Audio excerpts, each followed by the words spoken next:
Wish your Tesla could open the garage, but it just sits there. You're not alone. Let's fix those HomeLink headaches together.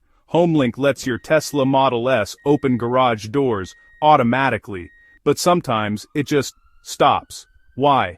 First, double-check your location.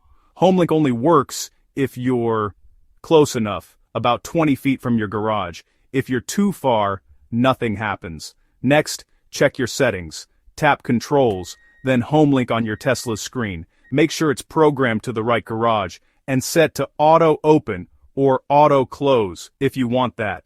Still not working? Your garage door opener might be using a newer rolling code system. Some older Model S cars need a HomeLink update to work with these. Also, interference is common. Wi-Fi routers, LED lights, or even thick garage walls can block the HomeLink signal.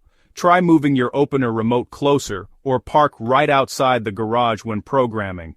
If all else fails, reprogram HomeLink. Delete the old setup and follow Tesla's step-by-step guide to add it again. Most issues clear up after a fresh setup. And remember, if you're stuck, Tesla's support team is just a call away. Now you know why your Tesla's HomeLink is acting up, and how to fix it. Happy driving.